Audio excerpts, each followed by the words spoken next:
You may at some point have more money than you have expenses, but sometimes the way the timing works, your expenses arrive before the money shows up.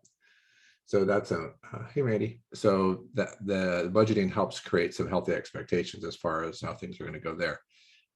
And as a result, that reduces surprises. We like windfall surprises, but we don't like shortfall surprises. And a budget can help protect against the shortfall surprises because it forces us to kind of look at where numbers really fall, money over time, and how all of that lines up. And it creates a realistic timeline. Sometimes we think, well, yeah, we'll make money right away, or this will be very profitable right away. But when you put pencil to paper or keystrokes to a spreadsheet, you start to realize, okay, well, it's going to take a little time to kind of catch up to maybe a profit. So that can help you establish a more realistic timeline. And the biggest thing the budget really does is it helps us stay out of debt. It keeps us from really going backwards with our money, and helps us see what to watch out for, what's realistic, what the time frame is, and what it's going to take for it to work. Okay. So think of budget not as a bad thing, but think of it as a guide to kind of help us stay on track and have clear boundaries and clear expectations looking forward. So hopefully that'll move you. If you had a negative perspective about budgets, this will kind of help you think more positively of it. So very high level, the key elements of a business budget are obviously costs and income, things that cost you money, money going out and money coming in. And on the cost side, we're going to talk about startup costs. These are costs that are unique just to getting started. There are fixed or overhead type costs that happen all the time. And then there's variable costs that are a little bit harder to guess because they change based on different factors. On the income side, there's a number of things that can go into revenue, especially if you're starting out. Okay, as the startup costs, you can break these down into startup assets, things that you have to buy to get started. And you have startup expenses, things that you have to pay for as you get started as well. So startup assets could be furniture, computers, inventory, vehicles, property, that kind of thing. And the expenses would be rent, payroll, office space, trademarks, patents, things like that.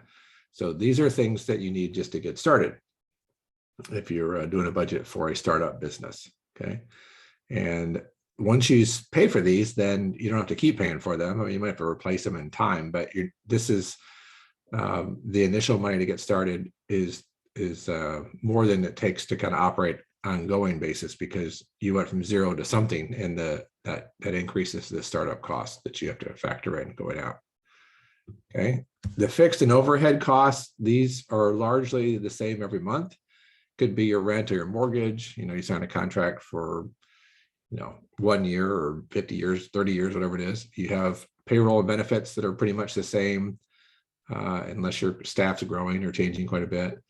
You have business insurance, perhaps, that is an annual contract. Any website hosting, you're paying for that. Internet and phone services, legal services, you're paying an accountant, $500,000 a month to do something that doesn't change.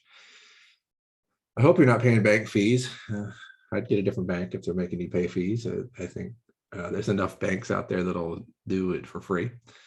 And then any leases you might have, any dues and subscriptions you have. Sometimes we have software fees that I pay quite a bit in software, fixed costs for software as we go along. So these are fixed overhead costs that you go. Now, if you're just starting out, you have to figure out what these are. So you can do a little research to figure out what they are, but it's important to know what's it going to be, what's your overhead, what's the fixed cost you have every month, whether you sell anything or not. Then the variable cost, these may increase or decrease based on your sales, based on seasons, based on all types of things like that. Your advertising, any raw materials, anything you have to replace things you're selling, right? If you had a really good month and you sold a whole bunch, you have to replace it. So you have to buy more to replace it. Cost of goods. Any shipping costs that go along with that may vary based on sales, transportation, travel, income taxes that go along with it. Those would be variable, things that go up and down. So this would be tied probably to your sales estimates, your revenue estimates, because that's typically what drives the change in variation. Or if it's seasonal, you say like, I'm not going to, I'm working all summer, but I'm not going to work in the fall, whatever you want to do it. So your costs change from month to month that way. All right, then the revenue, this is your forecast for what you're going to bring in, income. And it could be a number of things. It could be your own money that you start up. It could be money you borrow. It could be a loan. It could be sales. Any of those things, debt that you borrow. But one of the mistakes people make is they just pick one number and they do their best to guess what it is. And it's not going to be right. It's going to be either too high or too low. So one of the strategies is to come up with kind of two models of this: model a conservative projection and then model a optimistic best case scenario. Because people typically pick one or the other. They're either really conservative and they underestimate what they could do, or they overestimate what they could do, and then they end up, with shortfalls in that sense. So if you kind of do one of each, then you have a range to kind of know it's going to be somewhere in here, hopefully, between this high number and the low number. Do this. This helps planning out a little bit more. All right, when you look at these four things, when you're trying to create a business budget, out of nothing, what do you think is the hardest to project of these?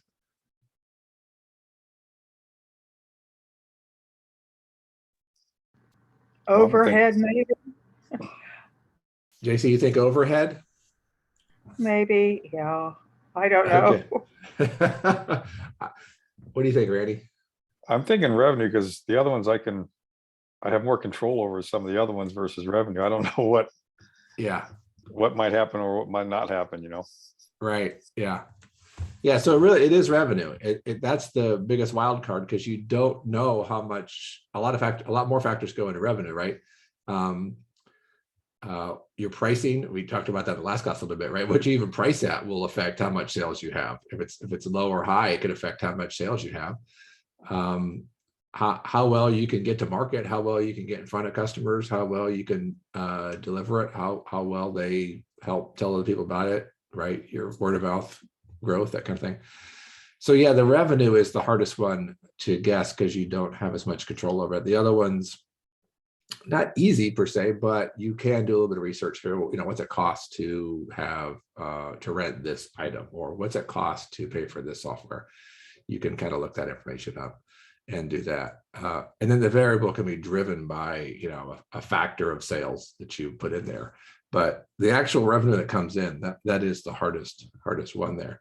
So I think one of my biggest strategies is, try to think as little overhead of business as I could possibly get to, especially as a solopreneur. It's like, I don't want a lot of overhead. I don't want those fixed costs to be eating me up. And that's where some businesses I would stay far away from personally. It's like, I don't want that responsibility every month coming at me, because it's so overhead driven, and it demands that you have to have this constant revenue, because it's going to take a little time to build up that revenue. And a lot of these service type works that we do work really well, right? It's just kind of my time, and I don't have to really do the work unless I get the client. That makes it real low overhead that way. But you want to invest a little something on the cost so that you can be found and people can reach out to you and hire you. So that part has to be there.